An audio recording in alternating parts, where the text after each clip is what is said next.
Hello? Hey everybody, can I get your attention for a second, please? We're just gonna get started real quick.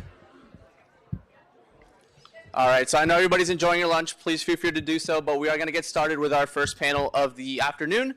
Thank you all for being here. It's good to, for those that don't know me, my name is Juan. I started with AP academic programs at AEI just a couple months ago. So I'm very brand new, but I've been really enjoying getting to meet all of you guys here, and I hope to continue to do so throughout the evening.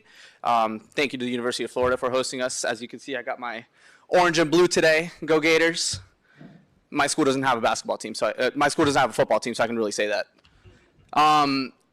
I'm really excited about this panel specifically, as my background tends to be more IR and security focused, so I'm really interested in hearing with some of the top experts in this field. I think it's going to be a fantastic conversation. So at this point, I'd like to introduce Olivia Enos, Danielle Pletka, and William Inboden. I'll give you guys a quick little summary of their bio, but as a reminder, the full bios and their information is available on SwapCard. So first and foremost, we have Danielle Pletka. She's a distinguished senior fellow in foreign and defense policy studies at AEI, where she focuses on U.S. foreign policy generally and the Middle East specifically. Olivia Enos is a senior fellow at the Hudson Institute, where she specializes in human rights and national security challenges in Asia. And William Inboden, who you met last night, is a professor and the director of the Hamilton Center for Classical and Civic Education at the University of Florida.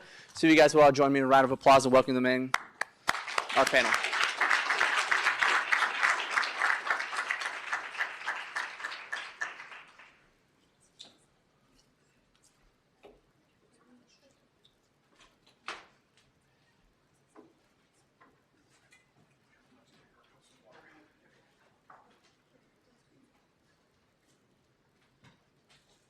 Can you hear me? Great. All right.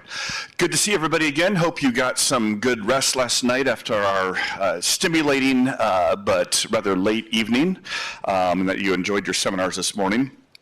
So we've got about an hour here to cover the very complex and challenging topic of the national security concerns and threats in the world today. Just to set the scene a little bit before we hear from our two experts, Danny and Olivia here. Over time, I've been working on or around foreign policy, either as a practitioner or a scholar, for about 30 years now. So funny how the time flies. And through reflecting on my own coming of age and then succeeding generations, I've kind of developed this back of the envelope theory that for most of us, we form our basic foreign policy view of the world, insofar as we think about it, based on what the world looks like or what's going on in the world between roughly ages of like 18 and 25 or 18 and 30, right? So for and then for the rest of you, so the age most of you are today. And so for the rest of your lives, you'll probably be interpreting future foreign policy events and challenges through the lens that you're forming right now, what the world looks like right now. For my parents' generation, that meant it was all about Vietnam, the Vietnam War, right? That's when my parents came of age, and that was now 50, 60 years ago, but essentially every foreign policy development or event since then, my parents always start with, well, what does Vietnam tell us about this? My own generation, I graduated from high school the year the Berlin Wall came down and the Tiananmen Square massacre. So the peaceful end of the Cold War and the rise of China, and then followed a decade later by 9/11. Those are the two framing things. If you want to understand how I see the world, those are the ones I default to. Your generation, of course, is facing a pretty challenging, complex threat landscape. Between a growingly powerful and belligerent China, a resurgent Russia, a very tumultuous Middle East, the ongoing threat of terrorism, and so on. But I also want to caution all of us, and I hope you'll remember this over time, and this is a caution I have to give myself, and that's why I like to study history. If we only view foreign policy through the lens of those formative years, we're going to be missing out on a lot of other insights. Not every future potential conflict is another Vietnam. My parents' generation needed to learn. For my generation, who had some more optimistic and hopeful times with peaceful end of the Cold War, we also need to realize that not everything is a new Cold War. Democracy is not inevitably always going to triumph, so on and so forth. But also that not everything is another 9/11 scale terrorist threat. for the next generation, they need to remember that not everything is going to be another Iraq or another Afghanistan or another global financial crisis. And so that's why I'm a big proponent of learning from history and seeing that there's a much broader sample set of foreign policy challenges, opportunities. And to set the scene now, before we turn to hearing a little bit more from Danny and Olivia, over the 3 decades that I've been working on or around foreign policy, I think we've gone through, to oversimplify, 3 distinct phases in the geopolitical state of the world, right? So the first one was the 1990s, what we call the post-Cold War phase. And it's largely remembered as a time of American unipolar hegemony, dominant power, the spread of market economies and democracy. And there was something to that. But it was also a much more complicated and challenging time than is remembered. But still, there were no peer competitors in the United States. That era was rudely interrupted and arrested with the 9/11 attacks, September 11th, 2001. And then the following decade or so was defined by the global war on terror, the wars in Afghanistan and in Iraq, and that was the defining threat, the defining paradigm for the United States. And more recently, probably let's say over the last decade or so, there's not a precise turning point with this one the way there is with 9/11. We're in what strategists call the new era of great power competition, right? Defined primarily by China, but also by the resurgent Russia. And that is the dominant paradigm today.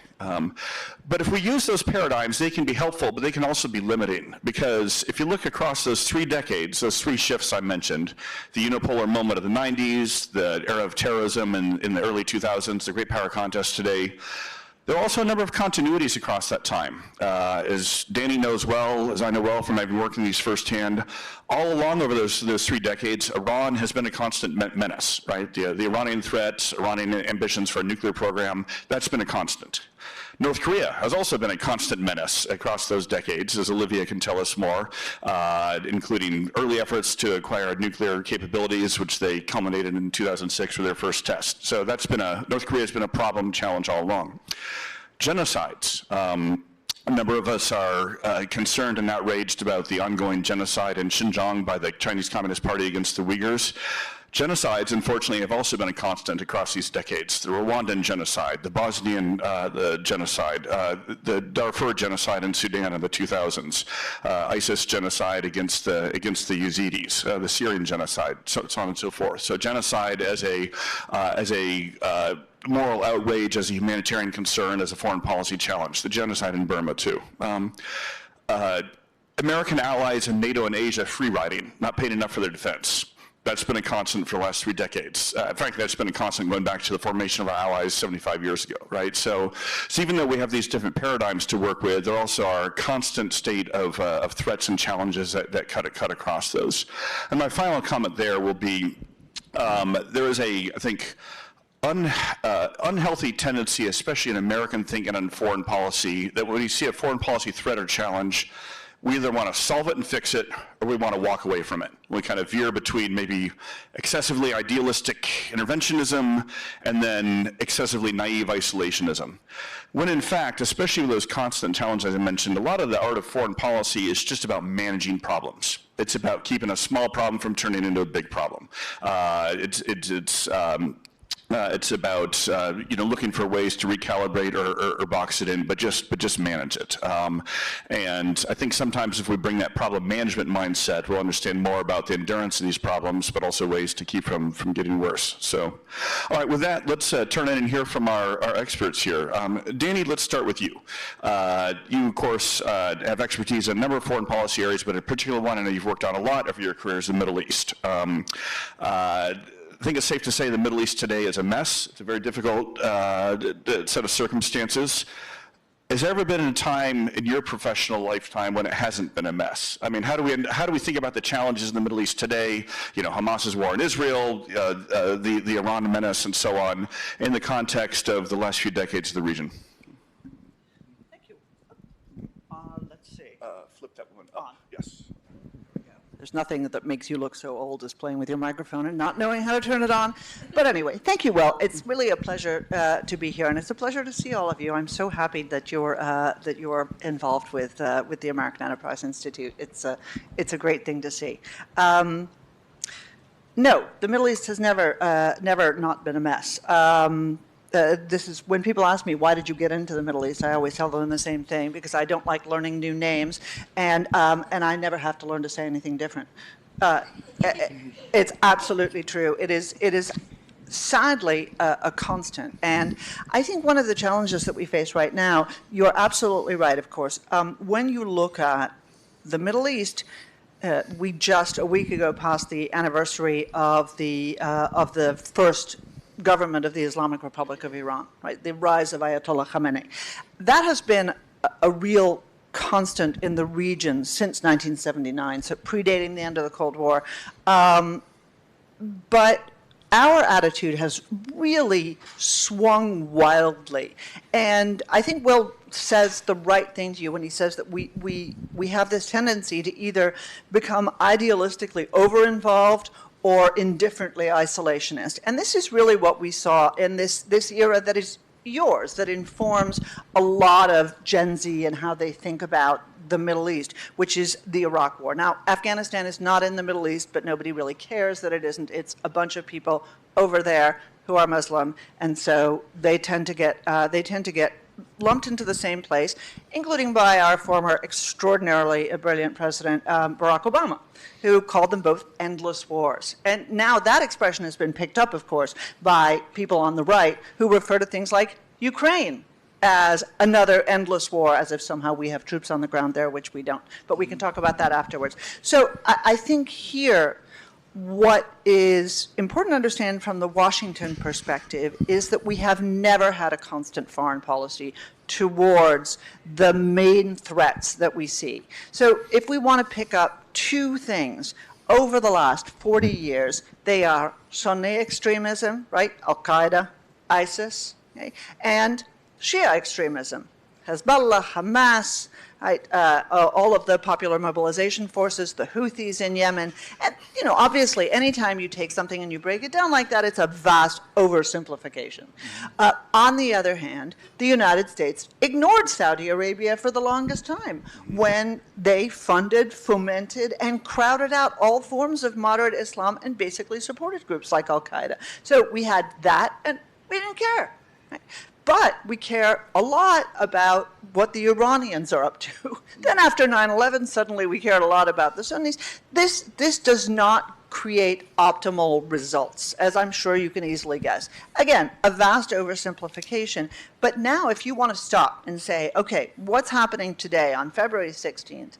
Where are we and why are we here? The answer is because we have had this unbelievably inconstant policy towards Iran that has not punished them for the actions of their proxies. It is as if I paid Olivia and Will to just go out every night, beat one of you up, kill a couple of you, came back the next day. Take a few of you hostage. Take a few of you hostage, yeah. Exactly. Yeah. And then the next day you came to me and I said, I can't control them. I mean, you know, just, but not me. And then the United States policy is to come and kill Olivia and come and kill Will and say, problem solved, but guess what, I'm still here. So a comical oversimplification, but if you want it, that is the problem we face now in the Middle East. And without resolving that, we look forward to a malign power, in this case, the analog was me, but with nuclear weapons. Think about that. All right, well, let's turn to something easy now. China, okay. Olivia, we're here to talk policy, not politics. I want to say that by way of preface. But thinking for a moment about President Donald Trump, former President Donald Trump, current President Joe Biden, they're very different cats, right? These are very different guys. But there's an argument to be made that both of them had or have a fairly similar paradigm towards China, seeing it as a more of a rival power than a strategic partner, as previous presidents had seen it as the most significant long-term geopolitical threat the United States faces. And so within that paradigm of treating China more warily rather than hopefully, there's been a certain set of policies, a certain strategic framework the United States has adopted over the last few years. How do you evaluate it, right? What would be your net assessment of our current strategy towards China? What's working, what's fundamentally correct about it, and then what are its potential deficiencies? What are we missing? Yeah, well, thank you for that question. Well, I think every time that you go into a room and you're talking about policy, China is the elephant in the room. People want to know, what should we do to address the China threat, the China challenge? There's all these different phrases to identify this one singular threat. And I think that as the elephant in the room, policymakers are often tempted to throw a variety of solutions at the wall and see what sticks. I think we see this in the context of the US Congress in particular. So we often talk about administration policies, like Biden administration versus Trump administration, but forget that the one constant that runs throughout all of it is Congress as this additional layer of policymaking. I think you're right, Will, that there has been some continuity between the Trump administration's policies and the Biden administration's policies. There certainly is a recognition that China is a threat on the part of the Biden administration. But I would say that it's more of a mixed bag when it comes to what the Biden administration's approach has been. The Biden administration has sought not just to identify China as a competitor, but also to look for ways to cooperate with China. One example of this has been, for example, on climate change. And I think they have a very unrealistic view about what they can get out of China when it comes to addressing climate change, and as a consequence, have made the decision to be less tough on other very important human rights issues, which I would argue should be a much more critical and central part of US policy. While I think the Trump administration got a lot wrong, they were fairly forward-leaning when it came to addressing the human rights issues. For example, on the last days of the Trump administration, you saw Secretary of State, then Secretary of State Mike Pompeo, issuing an atrocity determination for Uyghurs, which of course you mentioned. And there were also some important sanctions measures that were undertaken during the Trump administration. But the Biden administration, although they recognized the atrocity determination against Uyghurs, honestly has not put much meat behind a lot of the policies and commitments that they've made. I think one of the biggest challenges when it comes to addressing China is finding the right balance between addressing security-related issues and human rights and values-related issues. And the reason why this is so important is because when you look around the room, whether it's the Middle East, whether it's Russia, North Korea, or China, every single actor that the US identifies as an adversary or as a threat to national security also violates the fundamental human rights of its citizens. And so I would say that there has long been a misperception in US foreign policy that, oh, we'll address security issues first and we'll get to human rights issues when the security issues are fully resolved. Security issues are never fully resolved, and part of the reason why they aren't fully resolved is because adversarial and authoritarian regimes rely on an acquiescent people, which they repress over and over and over again, so that they can maintain a carte blanche agenda that is often more threatening to the US. So I would argue that there's a real need for a transformation in foreign policy priorities and paradigms when it comes to both Republicans and Democrats that better integrates human rights issues in addressing the China challenge. Lots more that could be said there, but I just thought I would integrate that. Great, and I'm going to come back to you on going deeper on a couple of those areas. Danny, another question for you on the Middle East, and this concerns Israel and the Gaza war. So obviously, as complex as the Middle East is, one continuity over the last several decades has been the American strategic partnership, kind of informal alliance with Israel, them being certainly our most important partner nation in the region. And of course, on October 7th, they suffered, the worst surprise attack on their country in 50 years, since Yom Kippur. Truly unspeakable atrocities. The worst single-day death toll of Jewish civilians since the Holocaust. And of course, since then, they have now, re-entered Gaza. There's now a pretty gruesome war going on there. What is your assessment of how Israel's response and conduct of the war thus far, and do you see a viable end game? Like, where do you see this going? Give me the easy questions. The war is going to go on for a while. What you see in the news is interesting. The Biden administration has a problem. It's a political problem. It's not a moral problem. It's not a strategic problem. It's a political problem. There is a small but important to the Democratic Party minority, and it is a minority, it's 20%. The polls suggest that the American people support Israel in this war 80% to 20%. There's a real generational difference, certainly, and there's a party difference, but the overall numbers are 80-20. The problem for the president is that he has become persuaded, I think, by political considerations that he needs to be tough on the Israeli government. He's never had a great relationship with the Israeli Prime Minister, Benjamin Netanyahu, and so you see a lot more rhetoric. That rhetoric you'll see in the headlines. I wake up every morning to a increasingly wide gap between Israeli Prime Minister and Joe Biden White House. That's not true. It's not a popular thing to say, and one likes to believe what one sees in the paper, but there you are seeing what we in the 90s used to call spin. In fact, what is happening on the ground is that the United States is not substantially constraining the Israelis. They would like them to finish this battle more quickly. There is a tension between finishing a war quickly, meeting your war aims, and not killing a lot of people while you're doing it. As it is, there have been a lot of Palestinians killed. War, in case you've never heard this expression, is hell. But right now, I think we're looking at least another month, probably 2 to 3 months of combat, of conflict, and we're looking at a real problem afterwards because the Israelis don't really know what they want Gaza to look like, and what they want is not compatible with any of the plans that anybody has. And now it has been floated by the United States and a number of our Arab allies that there will be a positive, defined timeline towards a Palestinian state. Guess what? A state is not just a state because it gets an ambassador and in Washington and a president. It needs to have a government and institutions. It needs to have an economy. It needs to have borders. It needs to have, certain security protocols. Yeah, we're not there. And we're nowhere near getting there. There's been a Palestinian Authority since 1993.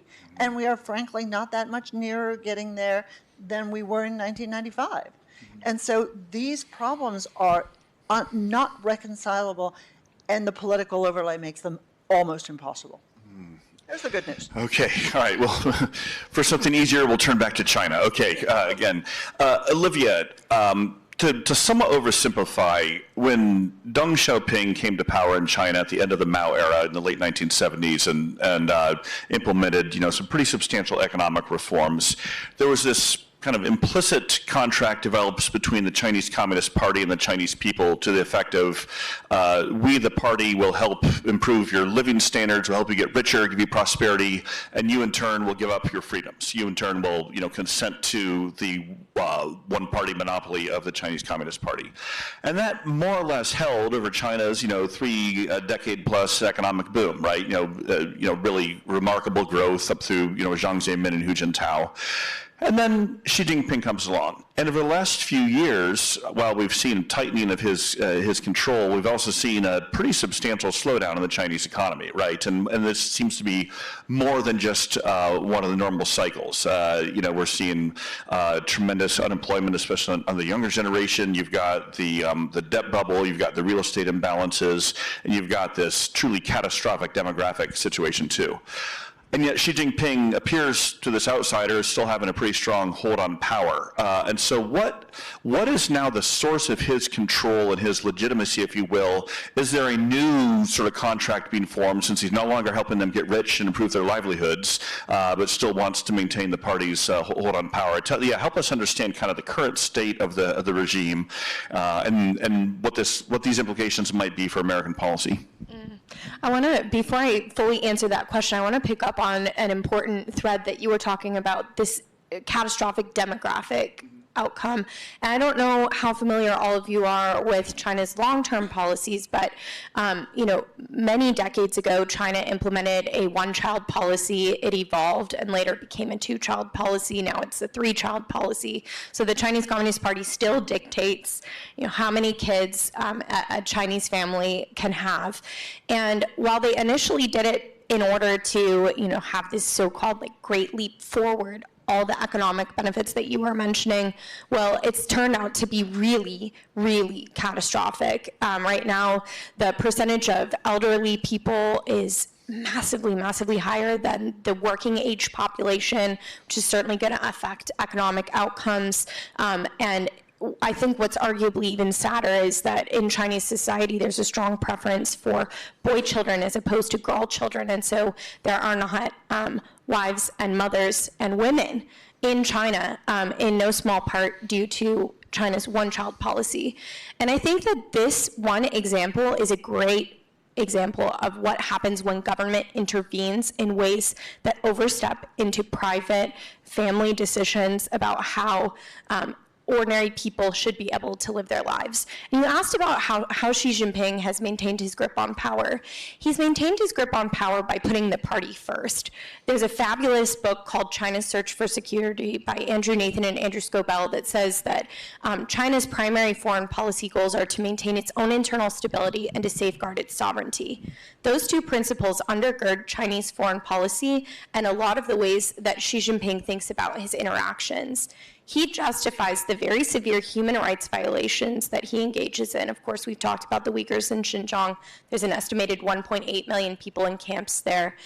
Ordinary Chinese Christians and Catholics who have crosses removed from their churches, who are forced underground to practice their religion, Tibetans who are in exile, who are denied the ability to choose the Dalai Lama's successor. There's so many ways in which the party has sought to undermine the Chinese people's ability to function and to have an identity that is separate from the Chinese government. So I would argue that this very intentional form of repression, this attempt, especially against religious groups, but against Chinese citizens generally, to make it so that they don't rely on any external power, most of all not a religious power, but instead are reliant upon the state. This is what has enabled the party to continue in so many ways. And I think keeping in mind that when Xi Jinping thinks about his next moves, even in the foreign policy stage beyond China's borders, he's primarily focused on what can guarantee the longevity of the party and what can maintain China's security and internal stability. Thanks. I'm going to put one more question to each of our speakers, but after that, we're going to turn over to questions from the audience. So, put those thinking caps on, come with some good ones. And no softballs, all right? They're here to be challenged, okay? Danny, speaking of difficult questions, many of us woke up this morning to the grim news of the murder, really, of the Russian dissident Alexei Navalny in prison. Not that we needed any more reminders or indicators of Vladimir Putin's barbarity, but we're also now on the 2-year anniversary of the invasion of Ukraine. Again, what is your assessment of the current state of the Ukraine war, and especially as there's ongoing debates about, potential another American aid package or not? And what does this also tell us about the bigger picture of U.S.-Russia relations? Yes, from out of the frying pan and into the fire. It was terrible news this morning about Alexei Navalny, and I think for those of us who who follow this, all of us, frankly, this was inevitable, right? Putin kills his adversaries. One of the reasons why Alexei Navalny's health was not good is because he had been poisoned before by the Russian regime. And so I think for even his family and for his lawyers, there was a strong awareness that Putin was going to choose a place and a time, but was going to do this. Here's the challenge. And I wrote a piece about this felicitously last week. What do we want in Russia, right?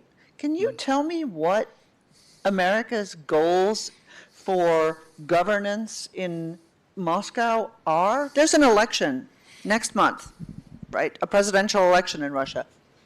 I couldn't tell you. President hasn't talked about it. President said, I don't know, not that long ago, he said Putin should know that the results of harming Navalny will be devastating. That was his word. Okay, what are we going to do? Well, here, again, we see a very simple answer. And again, you see this really serious problem that we have of leadership. And this is where you come down to the aid package. Okay, so we have given a vast amount of money, 80%, more than 80% of which has come back to the United States, because what we're doing is we're drawing down military supplies for the Ukrainians and then giving them fundamentally older stuff and buying newer stuff for our military with that money that's appropriated. A lot of people don't understand that, but we have been giving them money. The Europeans have been giving them budgetary support as well, but right now that's really hung up in Congress. Now, there are two reasons for that. One, because there are a bunch of Republicans who don't want to see it go forward for a whole variety of reasons that are some comprehensible, some inexcusable, and some merely political. I would say the vast mass of the Republican Party, the majority of the Republican Party still supports these aid packages, but the leadership is afraid. But then you have the other side. You have an administration that has articulated a desire to support Ukraine, which, after all, is one of the fastest and easiest ways that we can poke back at the Kremlin, right? You want to pick something, I don't know, what should it be? Maybe their war in Ukraine should not go that well. That seems like a good choice, right? But the President of the United States, who I think has a correct attitude about this, has not given one major speech about this in 2 years. The 24th is the anniversary. SecDef, Secretary of Defense, same.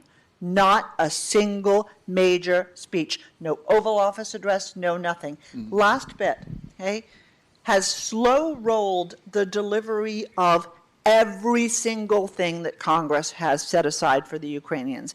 When I say that, in the first year, the Biden administration had to give back $2 billion in authority to the Treasury because it didn't use it to support Ukraine. Some of the most hard-fought weapons, right, the HIMARS that we talked about for a while, they're going to be arriving in 2026. What's the state of it? If they arrive in 2026, Ukraine will have lost. That's what the state of the war is. They need this now. Olivia, my last question for you is actually a Russia-related one, but also in the context of China. And for a little bit of background here, one of the, I think, less appreciated but truly remarkable stories and developments in the last few years has been this emerging partnership, this condominium between Moscow and Beijing. And for the students here, I can't stress enough just how extraordinary and unusual this is. Russia and China are probably at their closest now that they've been since the 1950s. These are countries that historically have been rivals. Almost 20 years ago, when I was working on the National Security Council staff, we were starting to see some flickers of possible cooperation between Beijing and Moscow, and we tasked the intelligence community to do an assessment for us, like, is there any possibility of actual strategic partnership emerging between these two? And the answer came back, no, it'll never happen, right? Structural reasons, historic reasons, Russia and China are always going to be rivals. Well, lo and behold, unfortunately, the CIA got that one wrong, not for the first time. Again, Olivia, tell us your assessment of just how strong and deep and robust is this partnership, or is it maybe more of a blip, and soon enough some of the deeper tensions which have been there will resurface? So what's the future of the Xi Jinping, Vladimir Putin bromance? I think that we're seeing kind of increasing alliances, far less strategic than how the U.S. has defined its own alliance system, but alliances of very bad actors. It's not just Russia and China that are getting close. We've also seen North Korea and Russia getting close. Russia is providing North Korea, for example, saying that they're going to bankroll a lot of their weapons programs, engaging in money laundering for them. And it's even interesting because Hong Kong, once a very free place, is also being used as a conduit for money laundering for just Middle East, for Asia, for everywhere. And I think it's really incredible to see how, as these alliances are strengthening, there's almost this counter, not rules-based order that is developing amongst all of these countries. I don't think it's as organized as like the United Nations or the ways that U.S. alliances operate and correspond, but there are a lot of ways in which these authoritarian actors are trying to rewrite the rules in their favor. And I think we're seeing this a lot in the trade space, and we're certainly seeing this a lot when it comes to weapons trafficking, money laundering, and these sorts of things. I think it's a little too soon to say how soon or how long of a track record we will see Russia and China working together, because as you say, there are reasons that draw them apart. But I think so long as it's convenient and it really kind of can stick it to the United States, I think that China is looking for opportunities to create instability that will make it so that the US and like-minded allies are overstretched in various areas all across the globe. So I think it's probably too soon to say exactly how close they are, but for now, very concerning, especially when you were talking about the Russian invasion of Ukraine. China's support for that is, of course, very worrisome. Yeah, and bringing it full circle, of course, Iran's support for it as well, now being one of Russia's main, drone suppliers. So, okay. Yeah, so, all right, questions from the audience. So, all right, I see Alyssa back there. And is it oh yeah, Juan's bringing a microphone over, right? So please tell us your name, please tell us your home institution, and Alyssa, that means go Gators, all right. Yes, okay, hi, I'm Alyssa, I go to UF.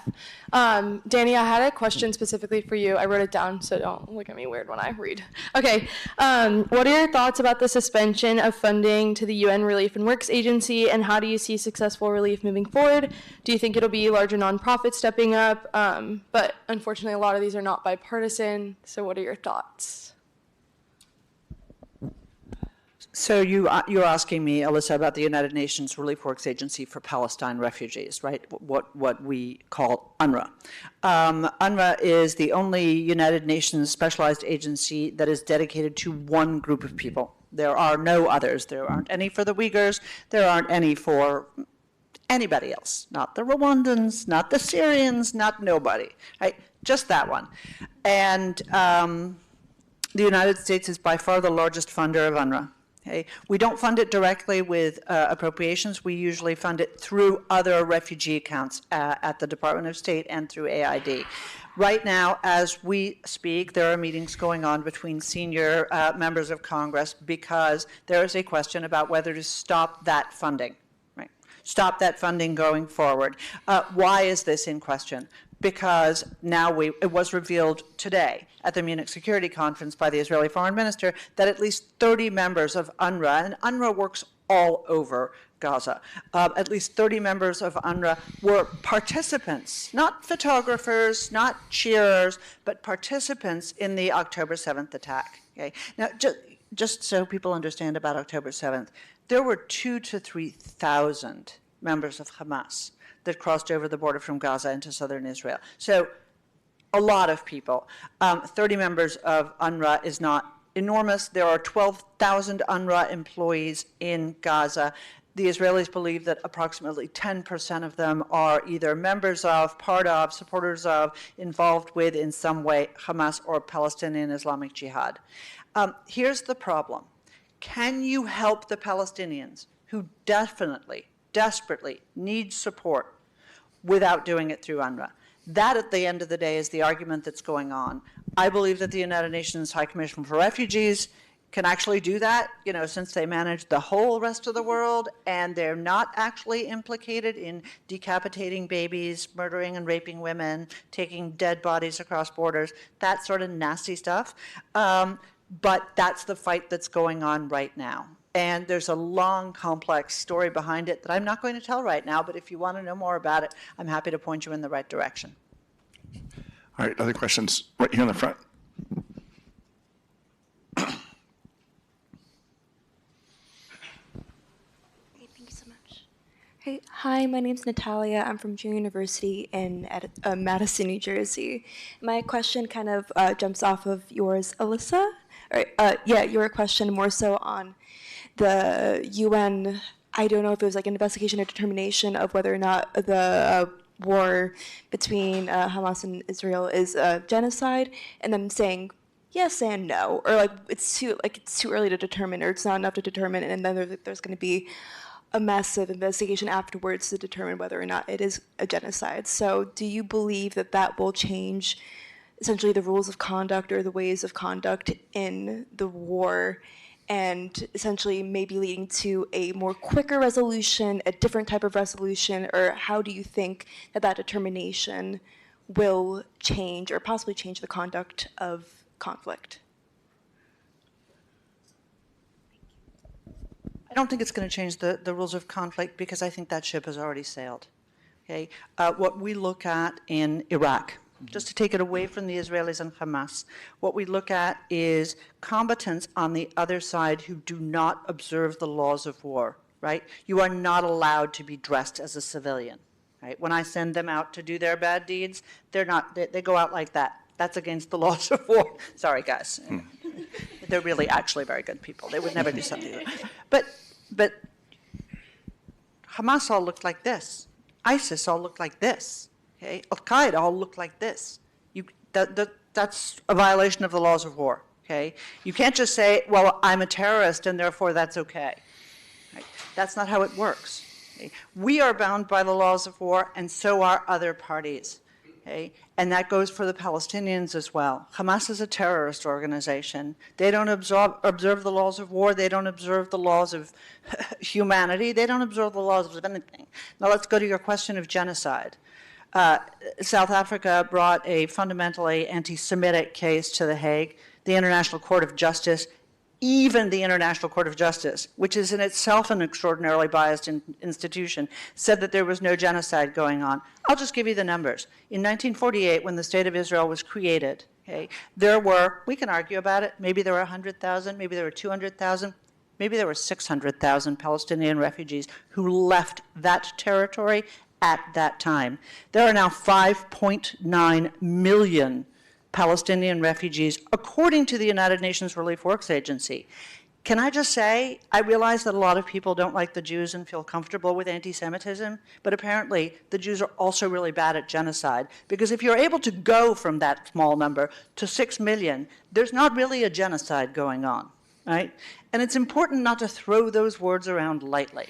500,000 Syrians were murdered. No one gave a good goddamn. Forgive my bad language. So all of these things are extraordinarily important, and there needs to be a realistic and a fair discussion. But words can't just get thrown around because they're convenient, because they're politically satisfying. They have to be based on facts.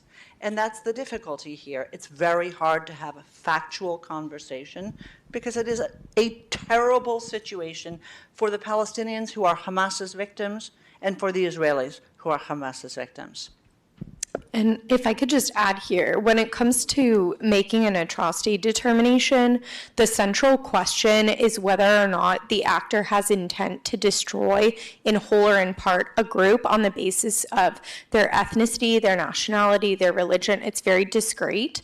And so I know that in Congress and just in general in Washington, there have been questions on both sides, whether Palestinians have been victims of genocide, whether Israelis were victims of genocide, and at the end of the day, it'll come down to the evidentiary basis for intent to destroy, and that's something that can be determined by the Secretary of State himself or herself, whoever the case may be, or there can be like a longer process of investigating and creating a fact-based underpinning. That's what happened for the Uyghurs. That's what happened for Rohingya. And actually, in the case of ISIS genocide, such a fascinating process was pursued where Congress was the instigator for it, calling on then Secretary of State John Kerry to issue the atrocity determination. So I think it's just helpful to have that kind of background and context. And proving intent, which in the law is mens rea, is a very, very difficult standard to meet. So I think, that will be the question that is in play when it comes to addressing these issues. Okay, great. All right. One from over here, right here. And here comes the mic. Hi, I'm Rob. I'm from Baylor University. In a class that I'm taking, we hear about the idea of the U.S. and China being caught in a sort of Thucydides trap, where like China's the rising power and it's threatening the status quo, which makes conflict more likely. given China's demographic crisis and the issue of its economy failing, do we have, is that classification still correct? Is China still a rising power, and are we still are we worrying too much about it? That's a great question. I don't think we're worrying too much about China. I do believe that China is incredibly threatening. I think even if their economy is lagging, their system of governance is a threat to the free world. And I think that's true, for Russia, that's true for North Korea, it's true for even non-governmental elements that we've talked about in the context of terrorism. And so I think that China has, aims to be a global superpower. I think Xi Jinping has been pretty clear about that. And I think that we should take Xi Jinping at his word. And that means that we need to have strong policies that address the security threat. I mean, we haven't even talked about, the possibility of an invasion of Taiwan. We, need to take them seriously as an economic threat, but also remember, and I say this all the time, there's an interdependency between the US and China that exists economically, and it's not one-sided. It's not only the US being dependent on China, China is also dependent on us in many ways. This is not true for a lot of our allies. This is not true for Europe, who is honestly, most European countries, especially France and Germany, have looked the other way when it came to addressing the threat emanating from China. And then we also need to address the human rights and values side of things. And, part of the reason why I think adding the values component into a broader strategy, not a separate silo, but into the broader strategy, is that those values are shared and they're universal. People often will say things like, oh, promoting human rights, what a American thing to do, or what a Western thing to do. But when I talk about human rights, I mean rights that are inherent to every single individual worldwide, regardless of their nationality, their religion, whatever the case may be. And I think that that in and of itself is incredibly unifying. And that when you separate the Chinese government from the Chinese people, many Chinese people desire freedom deeply. They just don't have the tools at their disposal to be able to make that happen. That's true for many different countries. And so I think the challenge for US policymakers is to try to shift the balance of power internally within these countries so that the people are able to directly challenge their government in ways that result in an outcome that is what the people want. And so I think that's how we have to be thinking about our strategy. I don't think that we're, hyperbolizing the threat from China, but I don't think, as I stated in my first answer, I don't think just throwing solutions at a wall and seeing what sticks is the right strategy. We have to look at a very tailored way of addressing the China challenge. And before I turn to the next question, if I can put in a little plug for AEI here, actually, there's a couple of AEI scholars who've written a very good book on this question, Hal Brandt and Mike Beckley, called Danger Zone. And the argument is effectively that it's not so much a Thucydides trap. The danger with China isn't its continuing rise to power, but that actually, as it is starting to stagnate and stall out a little bit, that becomes much more dangerous. Like as Xi Jinping feels, the ascent of their economy slipping away, they may be more tempted in the near term to lash out or take a provocative action. So it's a provocative, but I think somewhat persuasive book. So there was a question here. Hi, my name is Margot. I'm from Azusa Pacific University. So kind of bridging the two areas we've been talking about in the Middle East and in China, I think something we know a lot about Xi Jinping is that he's in this for the long term, and he kind of creates these grand plans for China to accomplish just reaching kind of that being the hegemon, right, of the world order. So when we look at his plans, my question is, what kind of threat do you think the Belt and Road Initiative may pose as we see that coming through the Middle East and Africa? And what would America have to worry about with that plan in motion? I think the Belt and Road Initiative is so tough because, China, as you said, makes these 5-year-long plans, and Xi Jinping is the head of a command economy. He can turn the ship any direction that he wants and make it have results. We don't have the same thing in the United States and in most of the free world, where we do have a free economy. I think it's a good thing, a free market economy where you have individual businesses making decisions about where they're going to invest. And I remember my former boss at Heritage, Walter Lohman, always saying, we're not probably going to be able to out-invest China when it comes to addressing the Belt and Road Initiative. But one thing that we can point out is the fact that when China goes and makes investments in the Belt and Road Initiative, they're not doing it to enrich the other country. They're doing it to enrich themselves. This is evident by the fact that for most Belt and Road Initiative activities, they bring in Chinese workers and they don't pass on the local know-how of how to maintain the infrastructure that they're building, for example, or the clean energy project that they're engaging in. So it creates a dependency on China, whether or not we're talking about debt trap diplomacy or not. It creates a certain dependency that is going to require those countries to come back to China time and time again. And I think the more scary, pernicious elements of the Belt and Road that are less discussed are China's decision to export, for example, its surveillance technology abroad. A lot of people have said, China does not have the goal of making the rest of the world look like China. But when I look at the specific examples of how the surveillance technology has been exported, I'm just going to give one example. I think this was from either a Freedom House or a CFR report. China had exported surveillance technology to Zambia, and when they exported that technology, they provided them with rule of law training on how to use that technology to surveil its own citizens. We know what that has resulted in when it comes to the Uyghurs. We've seen, 1.8 million people rounded up almost overnight because of technology being able to expedite their human rights abuses and violations. But to make matters worse, in the context of Zambia, the Chinese government requested that the private data of those Zambian citizens be sent back to China. And this was, a quote from the report, not my words, so that they could so-called refine their surveillance technology's uses on darker-skinned individuals. Terrifying. Absolutely terrifying.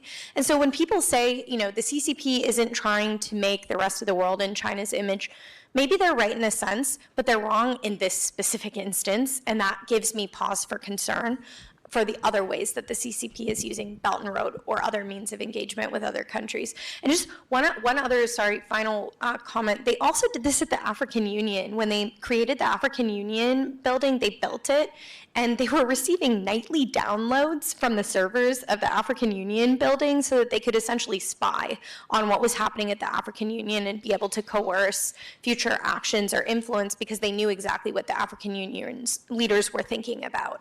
I think that's terrifying, and I think that's clearly not playing by the rules. It's pretty scary.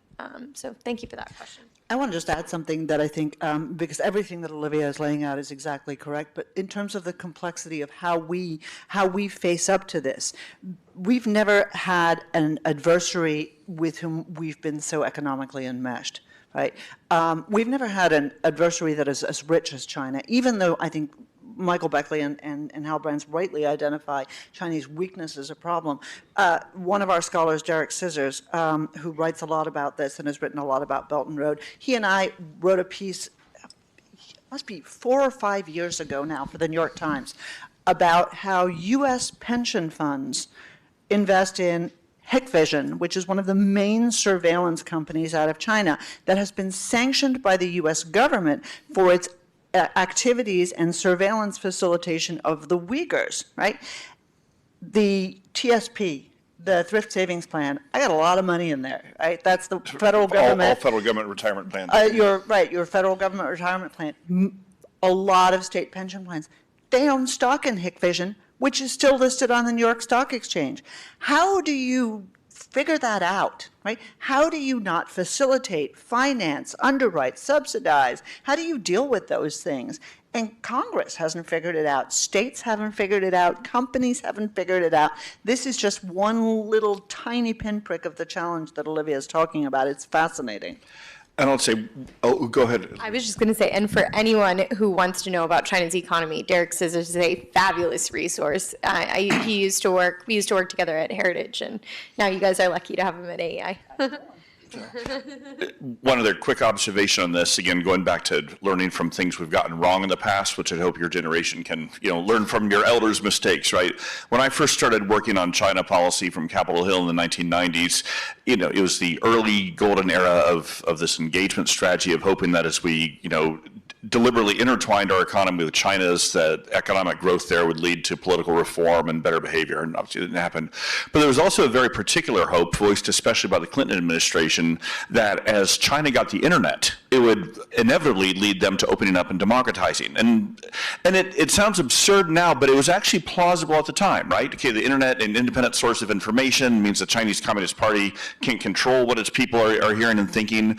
But the CCP very quickly realized, oh yeah, we'd like to bring the internet in, but it's going to be on our terms. And instead of it being a source of openness and transparency and independent sources of information, it became a source of control and surveillance. And so the Great Firewall, as it's called, prevents any outside sources from getting in, but means meanwhile that in their own self-contained internet ecosystem, the Communist Party can know exactly what its people are thinking and saying on social media. And so it has not just been neutral, it has actually further deepened the party's control. So, okay, we got time for one more question, and you in the back have been raising your hand vigorously there, right? So I see there comes Logan moving with dispatch with the microphone. Hello. Hi, my name is Dylan Prochnicki. I'm coming from Georgetown. I have a question primarily directed for Mrs. Pletka. If we look at the interactions, engagements between the Iranian-backed proxies throughout the Middle East and the Israelis and our forces, it looks like an evolution to the deterrence paradigm we established of large armies moving across the Middle East, and they've evolved new tactics which have made their, maybe not their defense industrial base, but at least their command and control structures more ambiguous. And we still have the capacity to deter large armies marching across the Middle East, but we haven't, evolved to accommodate these new ambiguities in command and control. And I'm curious, sort of what evolutions you might suggest so we can reestablish a more stable deterrence. Right, but that's the $64,000 question. You can't even say that anymore. People are like, $64,000? Well, that's what I pay per semester to go to the University of Florida. Yeah. I hope not. Yeah. I think that's the question that's facing the United States, and the problem is that the problem is the problem is that there is not a clear recognition of what Iran represents.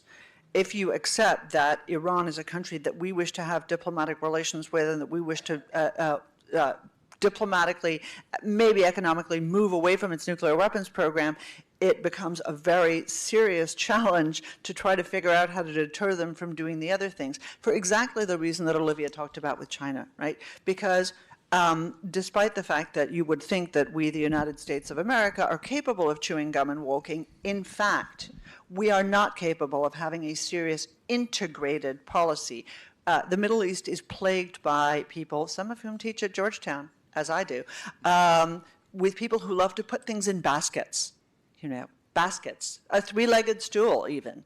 And all of these analogies involve a distinction, the separation of human rights from the economic issues, from the nuclear issues, from the terrorism issues.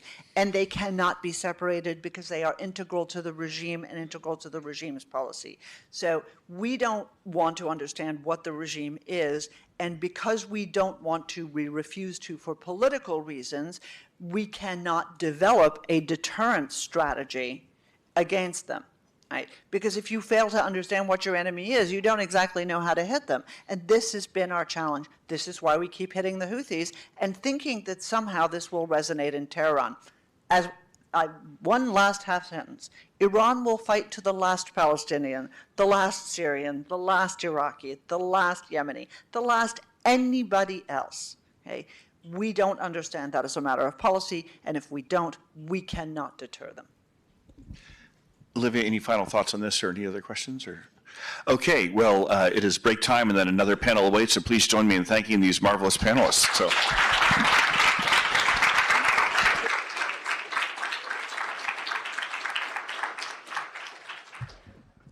All right, thank you guys so much again.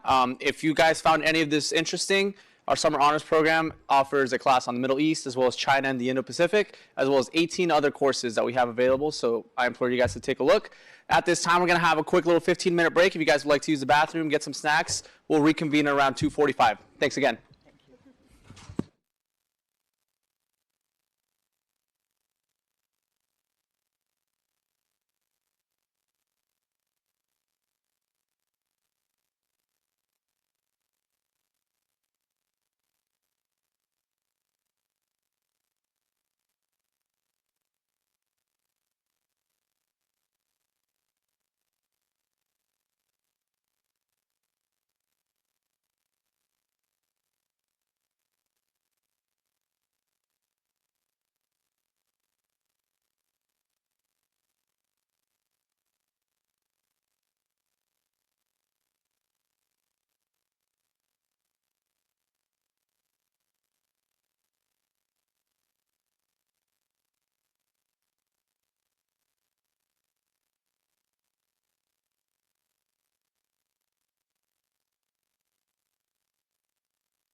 All right. If everyone could please find their s'mores bar and find their seat, that would be awesome. Wonderful. Okay, so I am very pleased to kick off this next panel on discourse across academic, political, and religious institutions. Going to take a few moments to introduce our speakers, and then they will take it away from there. First up, Karl Gunther is Associate Professor of Humanities in the Hamilton Center for Classical and Civic Education. Before joining the Hamilton Center in 2023, he taught for 15 years in the Department of History at the University of Miami. In addition to being published widely in academic journals, he's the author of Reformation Unbound, Protestant Visions of Reform in England, 1525 to 1590. Next, Sarah Isgur is staff writer at The Dispatch. She also hosts the legal podcast Advisory Opinions alongside her perpetual guest and SHP instructor, David French. She's had an exciting political career, which has included stints as the director of the Justice Department's Office of Public Affairs, senior counsel to the Deputy Attorney General, and deputy campaign manager for Carly Fiorina's presidential campaign, to name a few. And last, but certainly not least, Chris Scalia is a senior fellow in the Social, Cultural, and Constitutional Studies Department at AEI, where he focuses on literature, culture, and higher education. Dr. Scalia was formerly an English professor specializing in 18th and 19th century British literature. He also spent 3 years as director of AEI's academic programs team, so some of you might recognize him. And without further ado, I will invite up our panelists.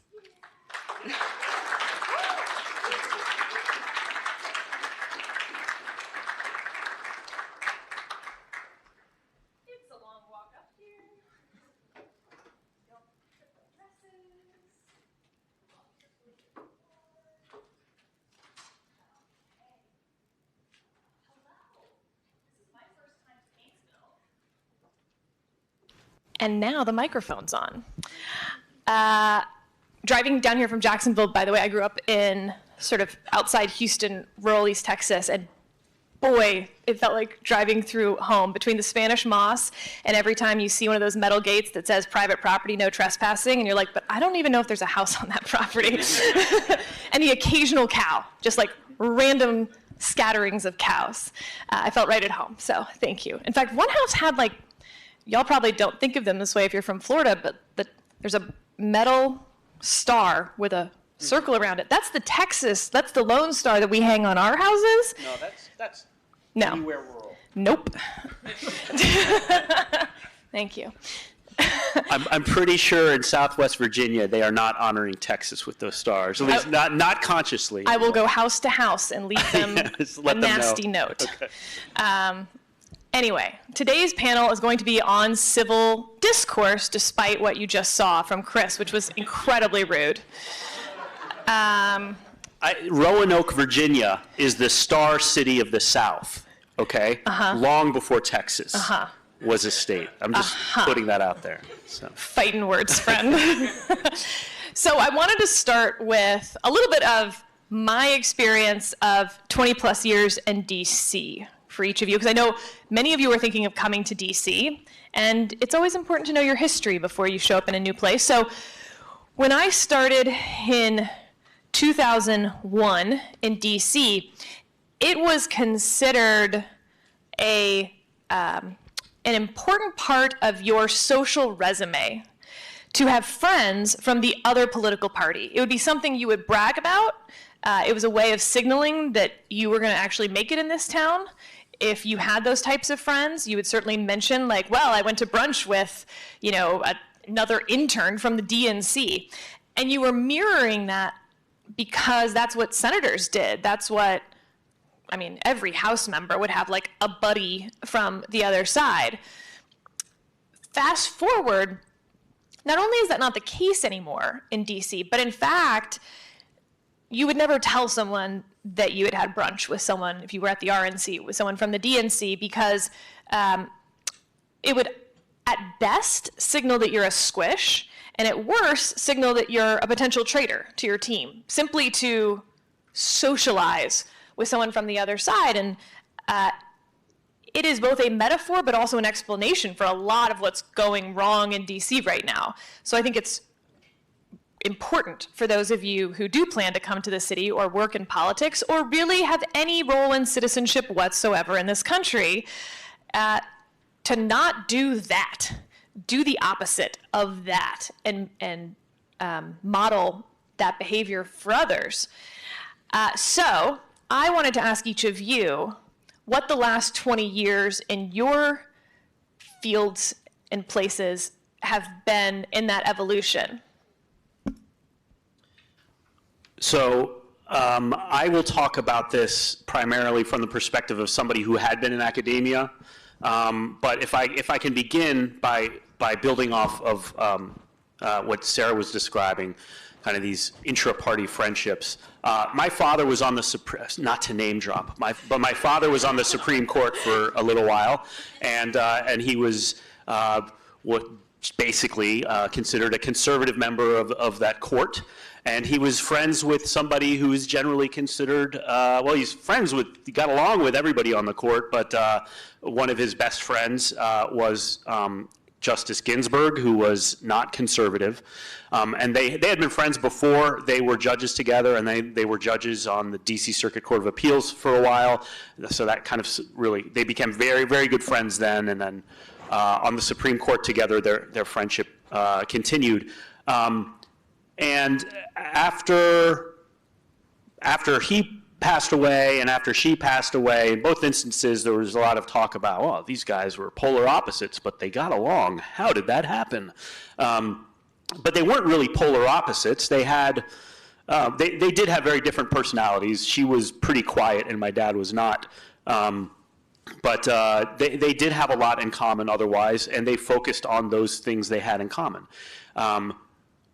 At the same time, they didn't let their friendship kind of cover over their pretty often fierce disagreements they had with each other. If you read their dissents or opinions, it's clear when they disagree with each other and why. You know, they don't open up ad hominem attacks, but they go after each other's ideas. They didn't let the friendship get in the way of that. One story I like to share about this is when one of my dad's former clerks was visiting him, visiting my dad in his chambers. It happened to be Justice Ginsburg's birthday, and my dad always got her a dozen roses on her birthday. He never did that for me, but that's for another time. Saving that for my memoir. And so this former clerk was teasing my dad. What are you doing that for? Come on, what is this? What have you ever gotten out of this little gesture? When was the last time she sided with you on a tough case? And kind of poking my dad a little bit. And my dad said pretty seriously, Jeff, some things in life are more important than votes. And I think that's a kind of a great testament to their friendship, and and I think that went both ways there. Yes, they disagreed a lot, but that shouldn't get in the way of the friendship. By the way, I don't want to Scalia-splain to you, but you know, I asked Jeff Sutton about this story on the podcast because I didn't know he was joking, and it seemed so out of character for Judge Sutton to say, "What do you get out of it?" And so on the podcast, it's like a May 2023 episode. You can hear Jeff Sutton also telling the story where he's kind of horrified that it's not clear he was joking. I will say this he tells that story in the introduction to The Essential Scalia, available in bookstores everywhere. In his version in that book, it's not clear he's kidding.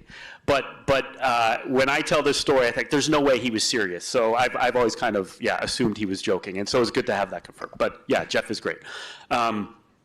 Anyway, it's weird in some ways that people are so amazed by that friendship, because I do think most people have friendships like that. Or at least I've thought so, and maybe the fact that it seems like such a weird friendship now is a testament to the fact that we are losing friendships like that. But bringing it to grad school and what I see in academia, you know, I went to grad school at the University of Wisconsin in Madison, which is not exactly a conservative bastion, and I went there in the early 2000s. and I was an English graduate student, and there aren't many conservatives in that program. I met a couple. There was one professor who said he was a raging moderate, which made him a right-wing whack job on the faculty. And, you know, I often found, I had the last name Scalia, and people generally rightly jumped to the conclusion that I was related to Justice Scalia. And sometimes they'd say, oh, God, that must be rough on family reunions. And I'm like, well, no, he's my dad. It's something, which shocked them. Like, how could a conservative have any interest in English literature? Anyway, I always found that on a personal level, it could be tense when things turn to politics, but you were there for things that were not necessarily related to politics, and you could always find common ground there. I fear that is less the case now than it used to be, but I do think one of the problems with the humanities in general is that they have become so politicized. I think any conservative, I know not everybody here would consider themselves conservative, but I think I would dissuade most people from going into grad school for the humanities, but especially conservatives, because it can be pretty lonely, and when you get a job, you may have a hard time getting an even better job. So if you get your dream job right away, that's great, but otherwise you may be in a tough position. I've filibustered. So I feel like on the religious side of the calculation, it's the other problem oftentimes. There's an orthodoxy, if you will, often conservative orthodoxy, that also still doesn't have anything to do necessarily with the religion of, like, if you're not voting for Donald Trump, you can't be part of this church. So very toxic in the other direction now in a way that I don't feel like it was 20 years ago, where it was a huge deal if a pastor would say, you know, I'm voting for George Bush. Yeah, I think that's right. So beforehand, when Sarah said we were going to talk about the last 20 years, I very sheepishly said to them, I'm a historian of the 16th century, so I mainly know about the very distant past. But like on both of these things, I think there's a version of a story you can tell about civil discourse today, which is exactly as you described, which is that it has in fact become far more toxic in churches at the present day because of these issues about politics. There's another story you can tell if you go back to, say, the last 70 years or even the last 100 years, where actually the story about civil discourse and religion looks much more favorable. So I'm a historian of the Reformation, not a period well known for civil discourse of any kind. There are a few glimmering moments I can tell you about, but those are glimmering moments in a sea of people, you know, literally damning each other. However, you know, one of the striking things that has happened in the last 100 years is that antagonisms within Christianity, at least, and more broadly among world religions, but especially within Christianity, antagonisms which were deeply rooted for centuries have thawed in really, really sort of remarkable ways. So I'll give you an example. I was lecturing this morning on Martin Luther. I don't think any of my students are here. But, you know, in the 1950s, there was a film about Martin Luther that was produced. It occasioned massive protests in cities like Chicago, in Catholic populations, extremely negative reviews of the film. You fast forward 25 years and you don't see that anymore. You actually see quite a lot of dialogue between Catholics and Protestants. Part of that's a product of the Second Vatican Council and ecumenical movements, but attempts to sort of not deny differences that still exist between different Christian denominations, but a willingness to sort of speak across those divides. So it's sort of an interesting moment where you can actually see what you would think of in long-term terms as positive developments for religious civil discourse. At the same time, you can see countervailing trends. Can I push you on that, though? Is part of the reason that we've seen less antagonism between sects or denominations because, in fact, they're all shrinking, and so they're realizing they need each other against the secular masses, and that's why maybe some of the politics is getting more toxic? Yeah, you know, I think one really good way to think about this is what are people's incentives to be civil and to be not civil, you know? And one of the things that leads to greater civility in intra-religious dialogue is certainly a sense that religious people are perhaps now having more in common with each other than they do with a largely secular world or a growingly secular world.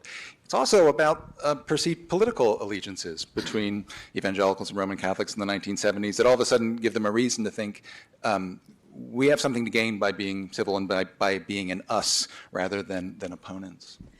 Can we talk about those incentives maybe on the academic side where they might exist, where they are like, is it a failure of incentives? There are no incentives on the academic side towards civil discourse?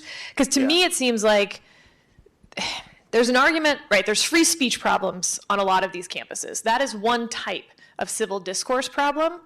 But to me, almost the bigger problem is the self-censorship problem, because we can't litigate or legislate our way out of a self-censorship problem where, in fact, students feel the need to be so civil that they don't want to raise any areas of potential disagreement. So instead they, talk about French fries and avoid all potential, and if someone raises that, I was telling you guys before we did this, the only people who I see actually challenging what the professor says or asking hard questions, I'm going to insult some people in this room, I know it. I don't see any of you by sight in this room, but forgive me if you are, is the very stereotypical college Republican dude who really likes hearing himself talk and then goes out of his way to try to offend people so that then he can be, whatever that is on campus. And that makes everyone else not want to talk even more because, God forbid, you seem like that dude. I'm curious how you were trying to identify that. Were you looking for a guy with like a popped Brooks Brothers collar or something? We start with everyone wearing khakis. So if you're wearing khakis, you're already in the group that I can then start looking at, right? Already there. But then I'm looking like... I'm the one that doesn't ask questions.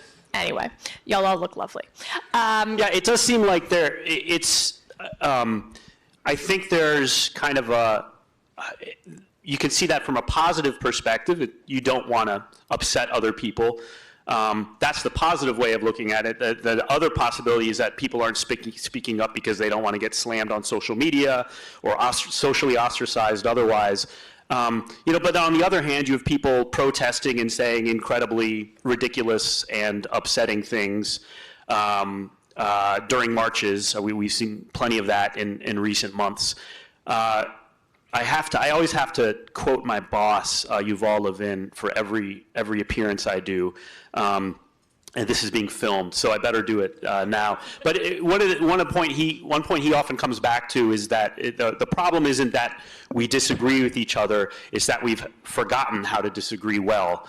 And I think classrooms are one instance where we do that, where people are maybe a little too sensitive or just scared of I'm not saying anything controversial, but just express any kind of opinion at all.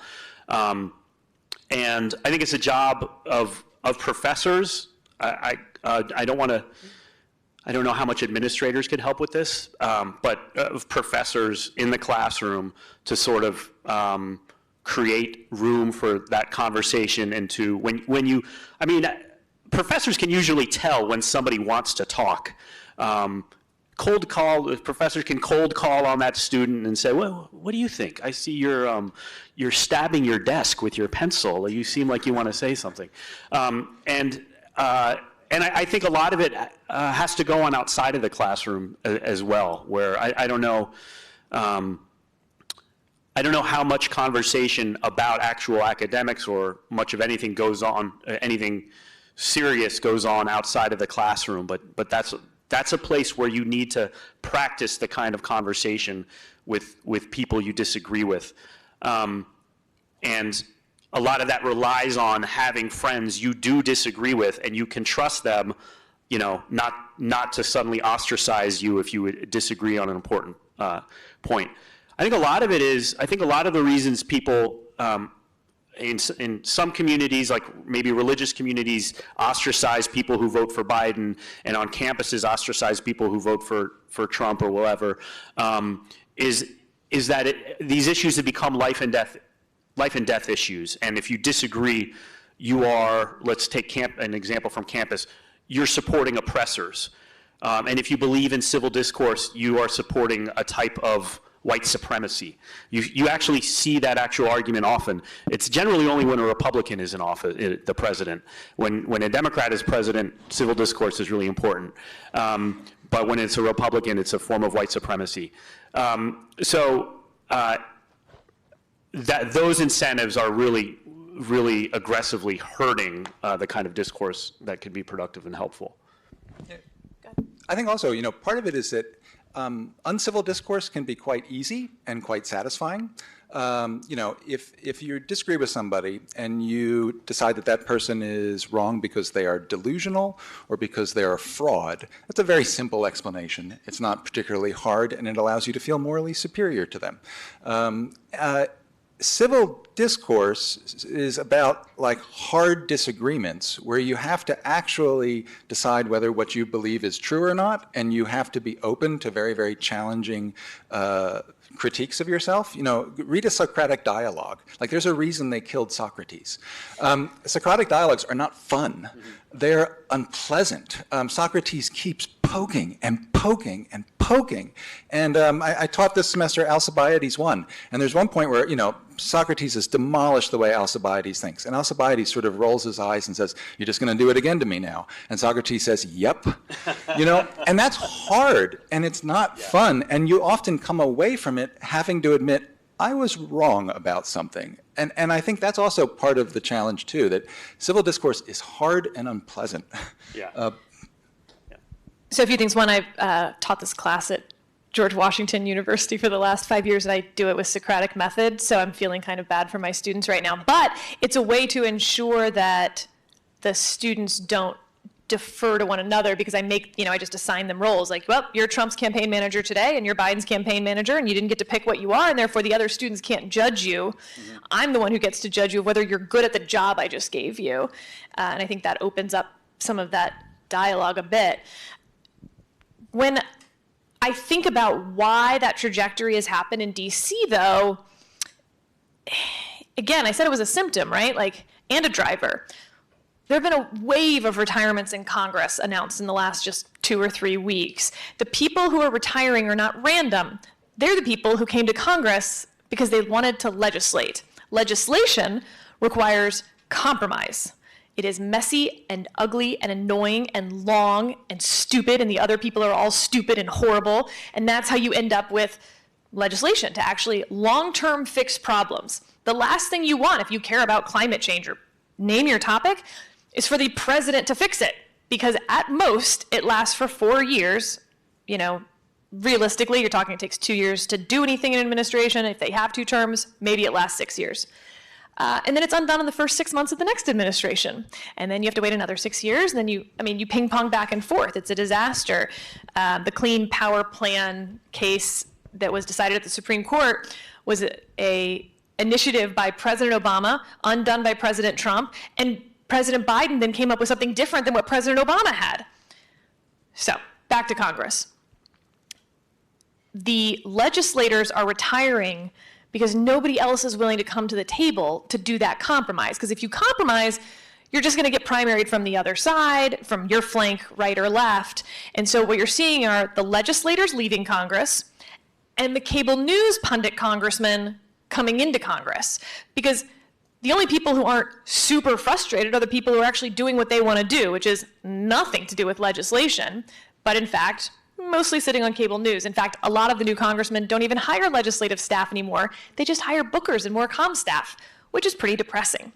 So I mention all that because one of the reasons that I think people used to have those friends on the other side was a wholly selfish reason. And I'm sure you guys will agree with this, which is there's reasons to have friends on the other side. They're like good people or whatever, maybe. But if you don't learn to speak their language, at least as a second language, if not as fluently as your own, you'll never be able to be the person who finds that key to the compromise, because you don't know what their incentives are. You don't know what their arguments are, because you've just assumed that the only reason anyone could believe that thing that you don't believe is because they're bad. Not just wrong, or they have a different set of, they prioritize the same things differently than you do, but they're bad.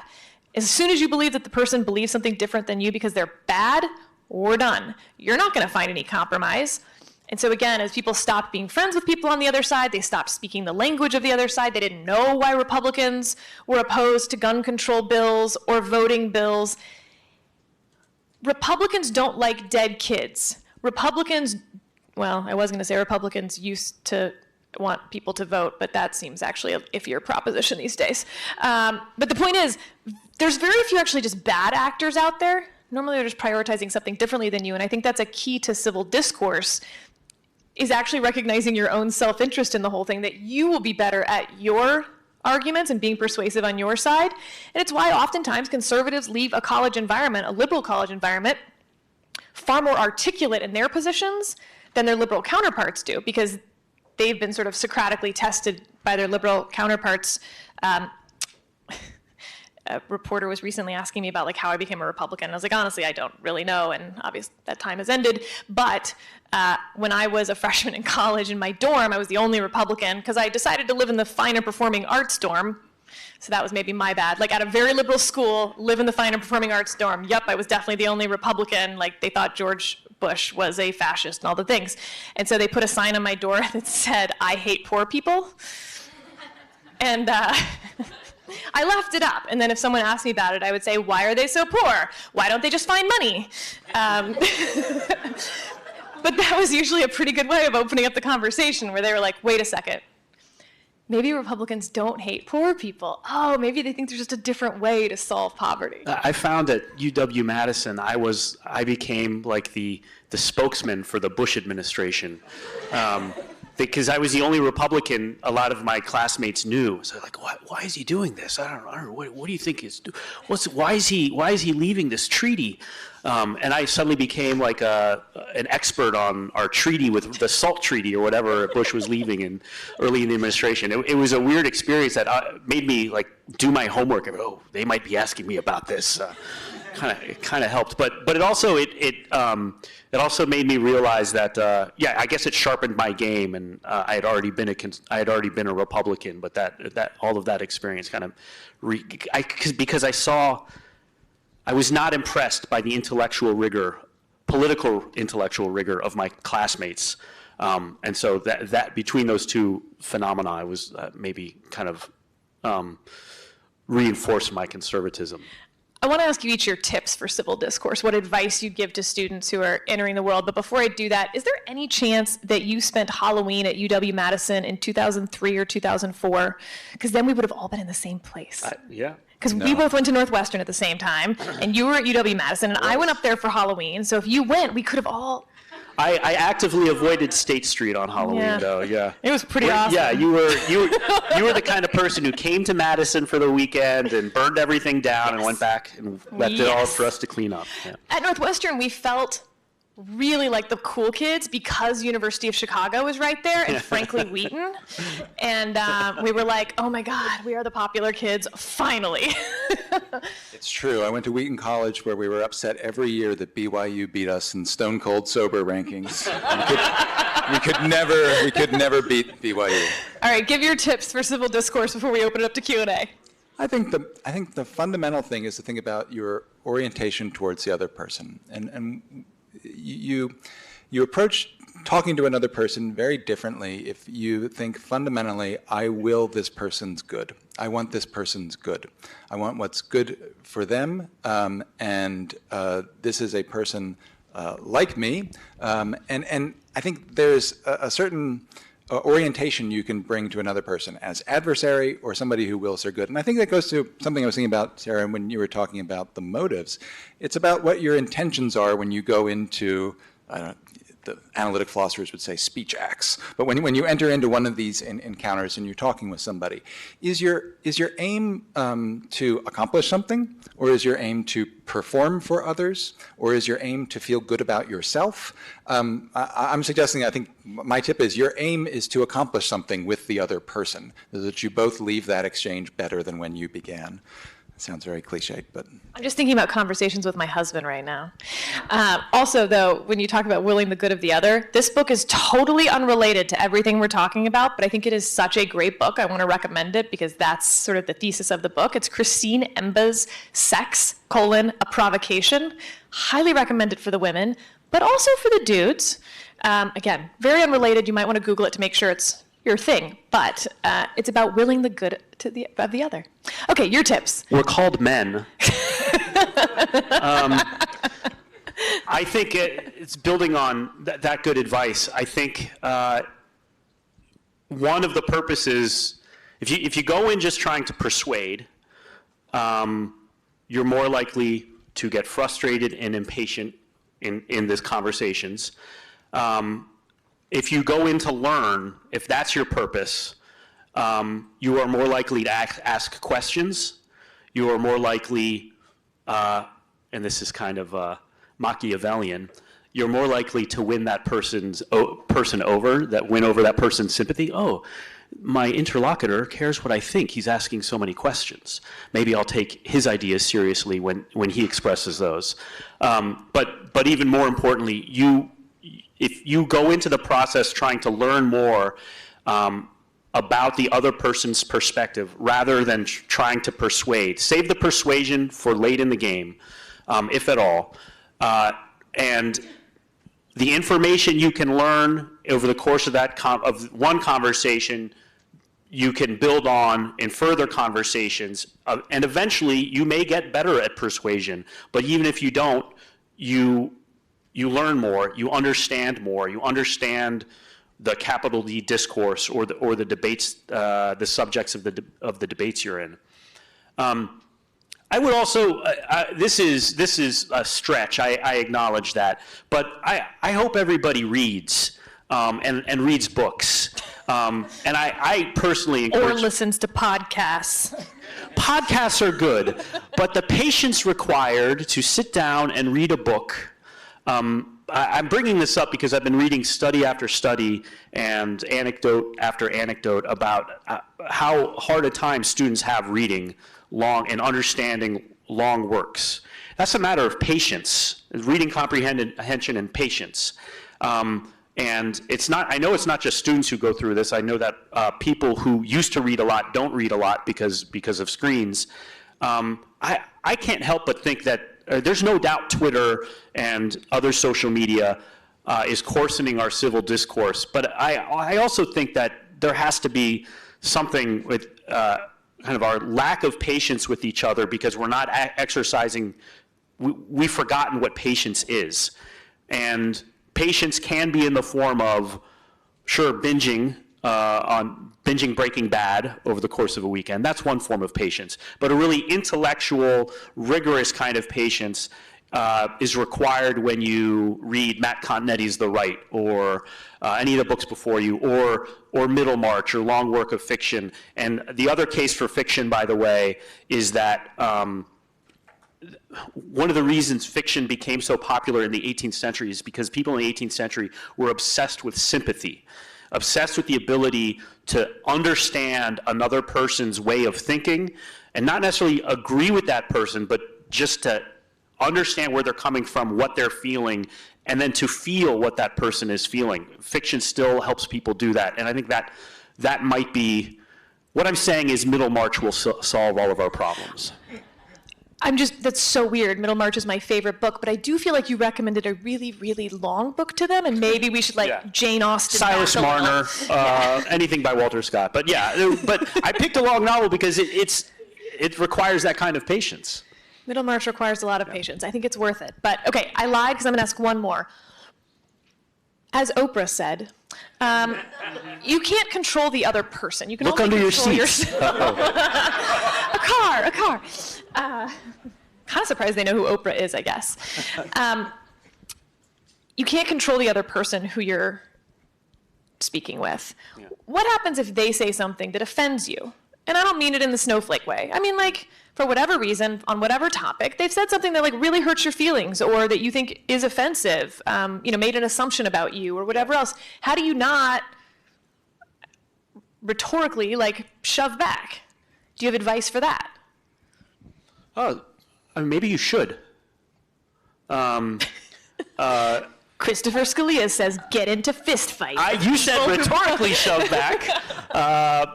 If the person is smaller than you, literally shove back. I only argue with people under 5'7". It's a limit. I don't get into many arguments. I think there are ways to civilly point out that what the person said is, an offensive assumption. But you could just let it slide, and if it's so bad, you can walk away. I suppose there's no. I've just found in my own necessarily any conversations, harm if you there. say like that offends me, well now that person's on defense because they think you just call No, them I a agree with racist, that. and then the whole conversation's gone. Okay, no, that's a good point. I think there's a way to step back and say, well, if I can just go back to something you said about 5'7" white people, or pale. I was going to use Jonah's term from yesterday, and I forgot it, so I won't. I think that's a great point. You can point out somebody has offended you, and in the process make the situation even worse, and kind of get their hackles up. But I don't think it's bad necessarily to steer that person, to let that person know what exactly the wrong turn was.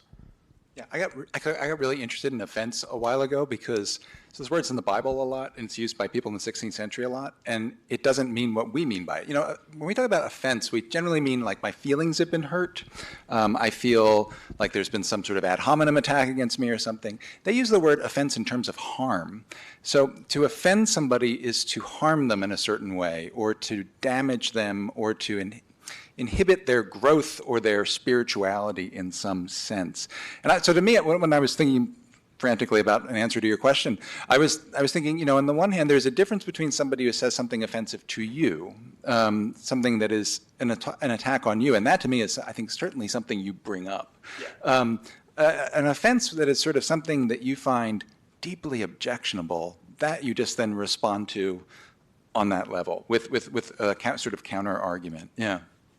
Interesting. Yeah, there's the great line in Lincoln's second inaugural about offense, which I think about a lot. Woe by whom the offense comes. You suck, South. Okay, now let's open it up to questions with that. Oh my God. Whoa. This is so exciting. Okay, guys, we're going to kind of lightning round this with our answer. So make it snappy, Chris. Yes, we'll start over there. We're just going to go all the way over. Wait for the mic. I'm Evan from Furman University, and I believe a major reason for us not having healthy disagreement is because we're in an identity crisis, and most people don't have like the institutions to build themselves, so they create weak identities and they construct them, and then when people get most stressed, it's when one's sense of self is being attacked, and then they'll call anything that's questioning their sense of self violence. And I want to know if you would say it's fair that we can't understand others because we can't understand ourselves. Ooh. I think that's a really interesting thesis. I would be interested in reading more of that thesis, for instance. But I often think that the reason is because we're very comfortable. You don't have any threats. You're not worried about whether you're going to eat, whether your family's going to be killed tomorrow. And so we're finding there's a lizard brain part of you that like wants a tribe, wants to fight. Religion is waning. Politics has become that religion. You find your tribe, you find something to fight over, and we don't have a shared enemy. I wish you all had been around in post 9/11. There was sort of a beautiful moment where we had, I'm sorry to say, but a shared enemy, and it really changed American discourse for those following months. So I'm not rejecting your thesis. I am intrigued by your thesis. Yeah, for you Floridians, it's like what it's like after a hurricane. That feeling of solidarity that's kind of nice for a little while. I do agree with you in the sense that I think depending on how we choose to identify ourselves makes certain disagreements seem very, very threatening. And I think that suggests that you ought to be really quite careful about how you define who I am as a person. If I wrap my identity up in a particular religious or particular political position, I'm then going to take any kind of dialogue on that to be something that could potentially totally unmoor me and totally uncenter me in some sort of way. I think if you have a broader and more multifaceted sense of self, you can then take those conversations in stride a little more easily. Please ask easier questions. Yes. We'll see. By the way, Sarah, I hate to say it, but like the stars thing on the building, I live in Pennsylvania and it's up there too, so like I don't know what to do with that. What the hell is going on in this country? Sorry. I'm a former dispatch intern. Please don't kill me. I thought I recognized you. Hey. So my question is, obviously, we're all at an AEI summit. A lot of us are involved in fairly prestigious institutions socially of higher education and whatnot. It's fairly easy to build civic discourse with people who are in elite higher institutions. Like I share a certain cultural milieu with like a Democratic staffer on the Hill because we With both went to people who private use the college. term milieu. Yeah, exactly. Point proved. Yeah, no, 100%. Yeah, it's subtlety. Subscribe to the Dispatch. How do we build civic discourse with people outside those civic institutions, especially in middle America, who think we're all out of touch, elitist blankety blanks? Who use the term milieu. Yeah. Yeah, Chris? That starting with you. milieu of people. I mean, aren't they right a little bit? I in my experience traveling this wonderful nation of ours, in my experiences, the kind of people you're describing are always happy to participate in that discourse. The look you're telling me suggests that has not been your experience. Now, I don't know how to have people in rural America who are not college educated, how they can practice civil discourse. I don't know where they get to do that. But my hunch is they are less likely to do it or know what it looks like or what it entails if the elites who use fancy French-sounding words aren't modeling it for them. I think one reason people there, the kind of person you're describing likes Donald Trump because he does not participate in civil discourse very often. And so it could be very possible that more and more Americans are forgetting what that entails, and so we're seeing less and less of it. And if there's a turn in what I'm suggesting is the turn might have to come from the top.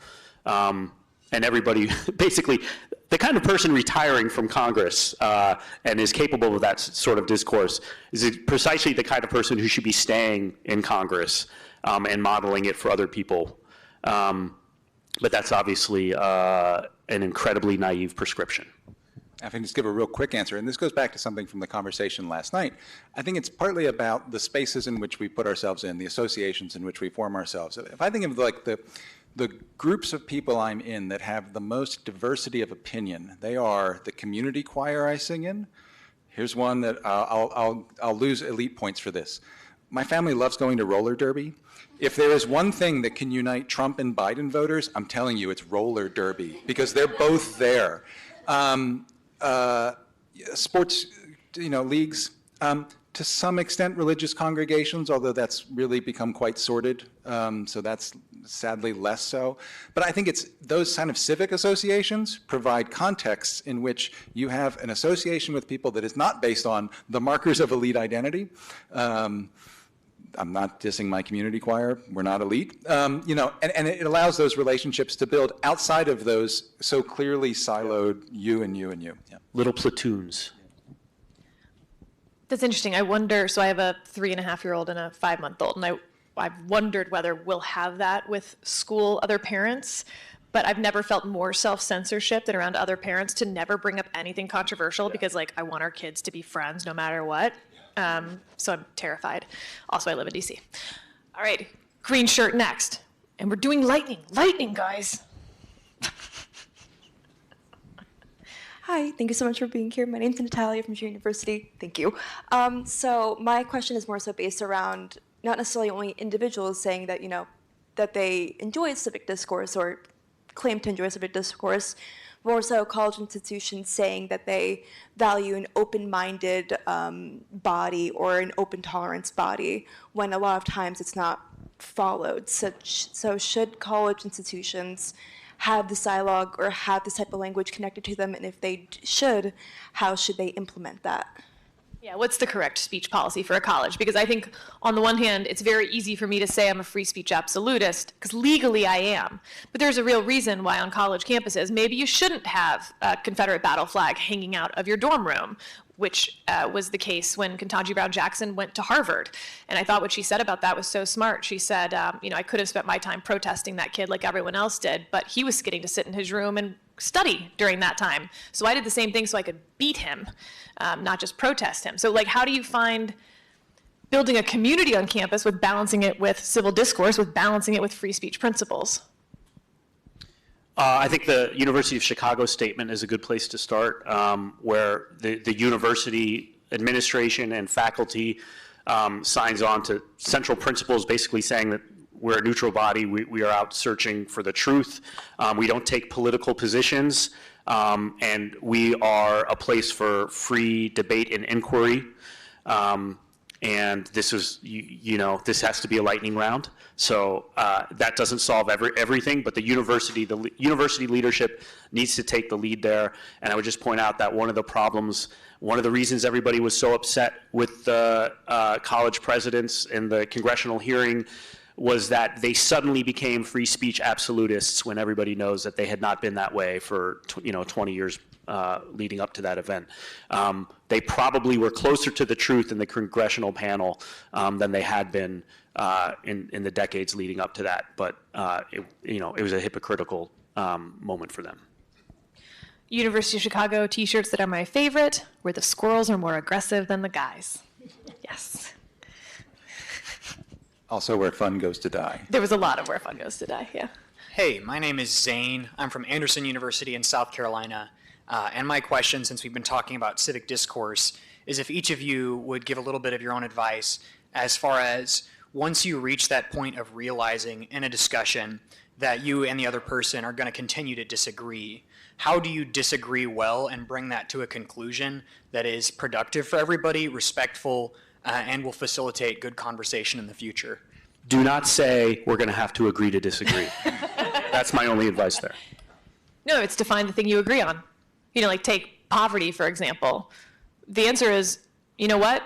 It doesn't sound like we're going to agree on how to solve poverty, but it sounds like we both think that there's too much poverty in this country, or that children shouldn't be in poverty, or whatever that is, and see if then you can work together to find the sentence you agree on, which can sound kind of corny, but I think there's a not totally idiotic way to do it. Yeah, and I think also, civil discourse depends on treating each other as people of goodwill and finding a way to express that and see that in the other person and have them see that in you. And that sometimes is really hard to achieve, but that's crucial to it too. All right, next. And yeah, all right, we're starting here. And yeah, well, I don't care. Yeah. Hi, my name's Emma. I'm from UF. I was wondering, is there a way to bring back compromise in Congress, or are we too far down the road of electing too many cable news pundit types to Congress rather than effective legislators who are willing to work with the other side and engage in meaningful civil discourse? I have about a 45-minute speech that I'd like to give you on this topic. Buckle in. Here's the very short version. I consider this like reintroducing wolves to Yellowstone when they've been gone for decades. It's going to be messy at the beginning, but with skipping all of the reasoning, basically the Supreme Court needs to stop allowing the executive branch to overtake legislative function, which means that our problems are going to have to fester because Congress isn't going to do anything about them for a little while. The executive can't fix them. And then as those problems fester, in theory, again, reintroducing wolves to Yellowstone, voters will then say, oh, I need to send someone to Congress who doesn't suck and isn't just an antagonistic asshole. That's my hope. Major questions doctrine for undergrads. Okay, yes. Thank you. So I just wanted to say, so I'm at Penn, so I'm very familiar with the free speech problem on campus, and I actually very much agree with Sarah's take that the bigger problem is self-censorship, and that the best thing that I've learned at Penn is how to talk like a liberal. And I think there's a huge incentive structure there.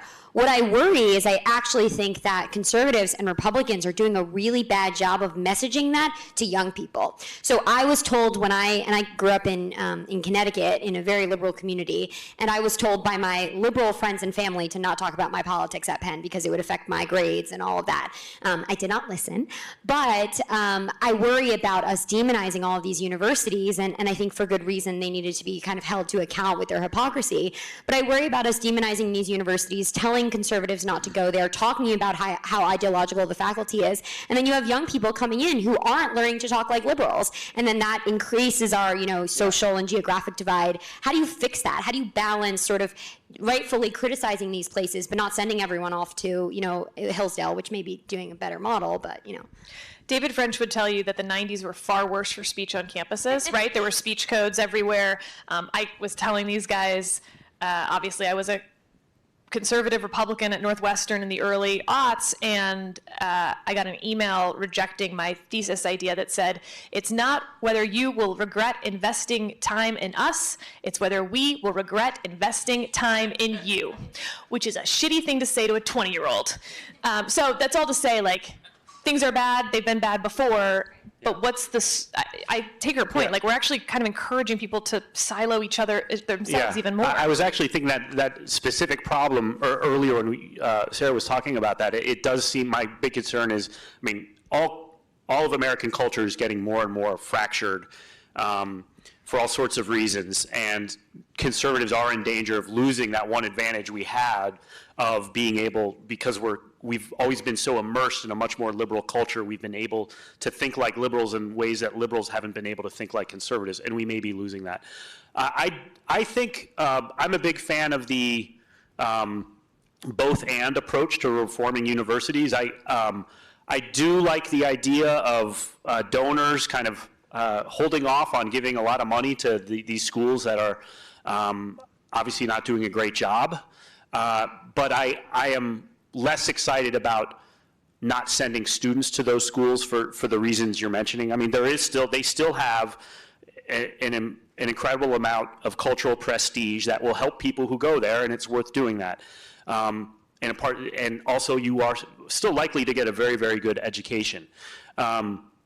But I do think there is a lot to be said for kind of competition in the marketplace, where you do have places like Hillsdale, or I think that what's going on in schools like University of Florida and what's going on with this Hamilton program is you see more and more programs like this building up around the country. I think that's a great approach. It's not politically conservative, but it's going back to kind of a more traditional approach to higher education that conservatives tend to like, but it's welcome to and open to everybody. I think that's a really promising approach to a long-term solution to this. I do think also building new institutions, I want all of it. I think we should be trying to do all of these things, but I do share your concern that running away from Harvard and Yale, it just cedes that territory to those schools, and we may come to regret that. Fix academia. Go. I was going to say that I'm pessimistic about it in the sense that, one of my answers was going to be just be excellent.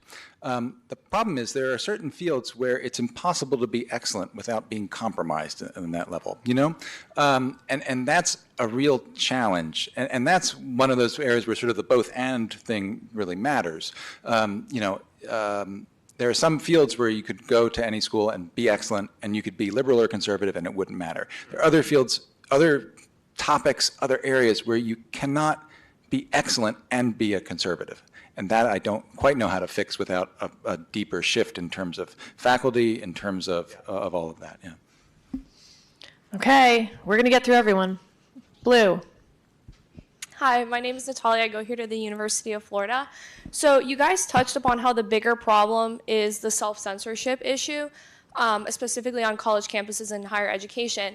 But I noticed when I go on Instagram or these internet public forums, there's not really a self-censorship problem because someone can hide behind the computer screen and a username Chewbacca1776. So would you say that social media is sort of helping this self-censorship issue, or in some ways it's exacerbating other issues in terms of civic discourse?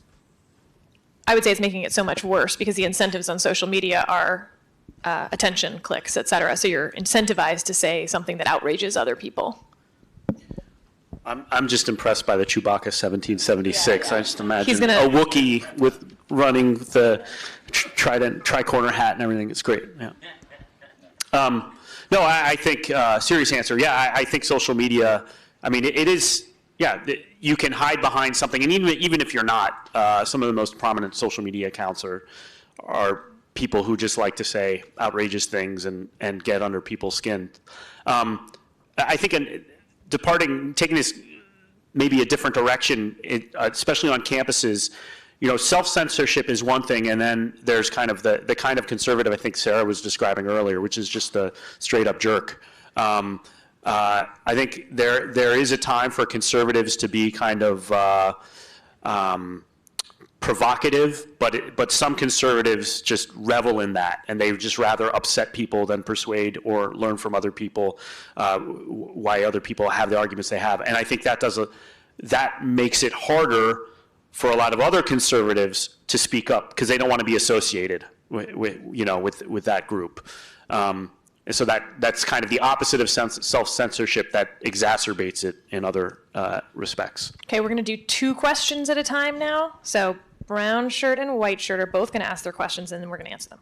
Oh, okay. I hope our questions aren't too different. No, I hope they're very different. Okay. Yes. Hi, I'm Ani. I go to Northwestern, so go Cats. Yes. I wanted to bounce off your great compromise question in that I see the issue of this aversion to compromise as not just being limited to the U.S. government, to legislation, to Congress, as being a national issue as well, all the way down to the individual level. I see people are prioritizing this zero-sum worldview in which their own win is contingent on the loss of their enemy. And I'm wondering if you have any recommendations for how we can get people to prioritize compromise again, to see value in that, and to see it as worth something more than these affective emotions that are right now driving our actions. Okay. I'm just going to talk. I don't like microphones. My name's Tom. I go to Villanova. Sarah, longtime listener of the podcast. So my question is, should conservatives try and cancel speech that is truly disgusting? For example, college professors, such as one of mine, who not only justified but celebrated the October 7th attack on Israel. Yeah, okay. So let's start with, should conservatives celebrate cancel culture when appropriate? No. Yeah, no. Well, I mean, I think a professor celebrating a terrorist attack is I don't know if punishing that professor falls under the category of cancel culture. I think when we talk, I think our definition of cancel culture has maybe spilled over a little bit into meaning something much broader than it, I think, is helpful. Cancel culture, as I understood it in like 2019, 2020, was punishing somebody, usually somebody not in a position of power, for expressing something that would have been kind of a mundane idea five years ago. Now, I don't know the specific example about the college professor, but I think conservatives should not celebrate cancel culture, but some of these examples, especially related to October 7th, I think are punishment of a professor doing something like that, celebrating terrorist attacks, and in class perhaps encouraging terrorist attacks, I don't think would fall under that umbrella. I want you to, nope, you're going to answer the question on how we encourage people to see the world in terms of compromise being good versus the zero-sum game at an individual level.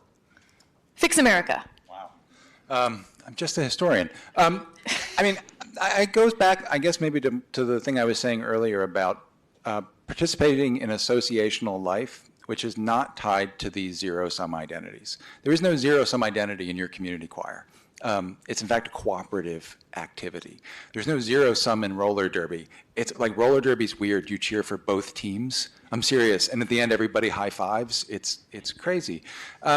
I think there's something to be said for inserting yourself in collective enterprises where the goal is for everybody to win, for everybody to accomplish. I don't mean like everybody gets a trophy, but I mean for everybody to accomplish something together. And that can also be service projects. It can be picking up trash. There's all sorts of things like that. And if you fill your time with those activities, it's a lot different from filling your time with hating the other side that needs to, lose. Okay, raise hands over here. How many do we have left? 3. We can do this. Okay, we're going to do all 3. At the same time? Yeah, just yell all together. 1, 2, no. Yeah. Okay. I'm Denise. I go to Arizona State. My question is, so I wholeheartedly agree that civic discourse is founded on willing the good of the other, but how do you square the problem of the idea of the good being anything so long as it doesn't impose like hardship or challenge on another person? Like the idea that the good is like it cannot be harmful to somebody else or somebody else's opinions. Okay. Hi there, my name is Jack. I go to George Washington University, and what I was going to ask about is that on campus, and I'm sure on many other campuses, the dialogue is very harsh, but in the classrooms, it's virtually non-existent. Most professors don't practice Socratic methods as much as they did before, and some professors will scorn you for attempting to do so. So my question is, what advice would you 3 give to the administration to foster or even demand civil discourse regardless of its unpleasantries? Last one. We're doing 3? Yeah, there was a white shirt over here. No? Was there someone? Am I crazy? Okay. Hi there. To build on the previous point from Annie, particularly from Dr. Gunther as a historian of the Reformation and no doubt the bloody absolutist political battles that followed it.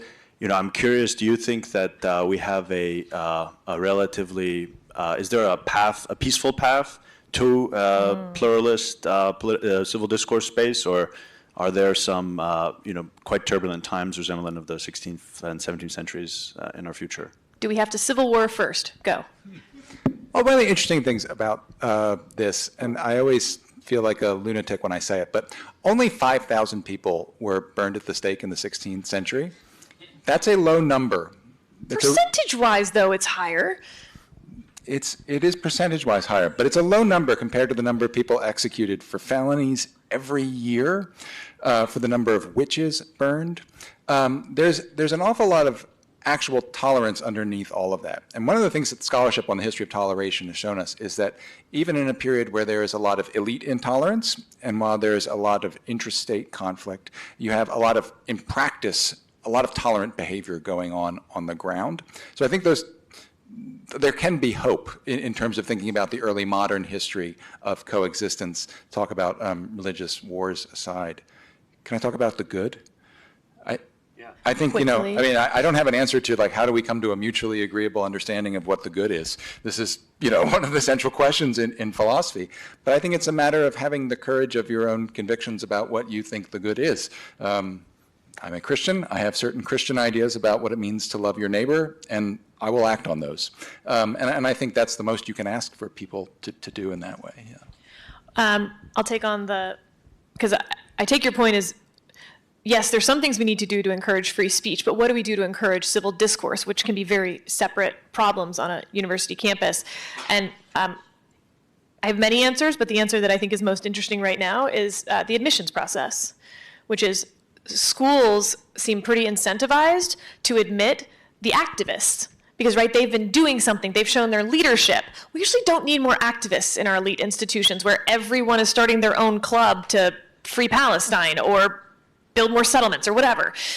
We need more people who are interested in civil discourse. So if the admissions committee said, one of the essays, instead of tell us a time you stood up against the man, said, tell us about a time that you reached compromise with someone in your life, that would be a very different thumb they're putting on the scale towards civil discourse. So I think the admissions process itself could incentivize and change that behavior on campus more than thinking we're going to change liberal professors or whatever else. I also, that's a great idea. I also think that they should encourage professors who have opposing viewpoints teach classes together. And so students could get to see those professors interact in a class environment, learn from them both in rigorous ways. And then less formally, just public events where you get people. I don't know that every campus needs Cornell West and Robbie George in conversation, but something along those lines. And they don't even need to be big public figures. They could be well-known professors on campus in conversation with each other. In other words, just opportunities to model civic discourse and civil disagreement on campus. And with that, this panel has concluded. Please thank your panelists.